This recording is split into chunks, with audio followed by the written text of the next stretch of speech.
méfiez-vous des contrefaçons. Alors, vous vous demandez peut-être pourquoi je vous dis ça. Eh bien, figurez-vous que je viens de recevoir un mail. Je vais vous le montrer.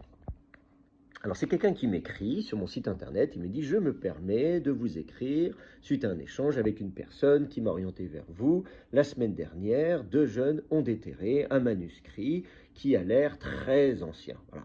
Et donc, bien sûr, on me demande de jeter un coup d'œil. Alors, je vous montre de quoi il s'agit. On m'a envoyé une petite vidéo. Et sur cette vidéo, qu'est-ce qu'on voit? Eh bien, on voit effectivement quelque chose qui a l'air très ancien. Regardez ces pages, comme elles ont l'air abîmées. Oh là là. Et là, on voit ici un symbole. Vous voyez, ça, c'est ce qu'on appelle... Bon, c'est à l'envers, mais c'est un chandelier à cette branche, c'est une menorah.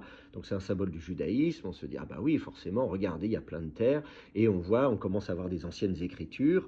Et en plus, avec des lettres dorées. Donc, on se dit, oh là là, mais ça doit avoir beaucoup. Et puis alors là, catastrophe.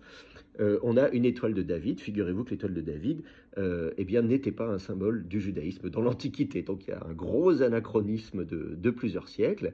Et puis après, quand on regarde de plus près les écritures, en fait, on mélange différents systèmes d'écriture. On a emprunté ici des alphabets qui sont utilisés notamment sur des pièces de monnaie, et puis on les met en lettres d'or. Donc, on voit la tentative d'imiter quelque chose qui est censé être très ancien, mais qui en fait ne l'est pas du tout.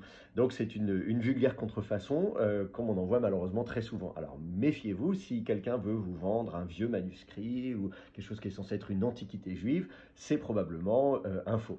Donc voilà, c'était mon petit clin d'œil du jour. J'espère que vous allez bien, portez-vous bien et surtout méfiez-vous des contrefaçons.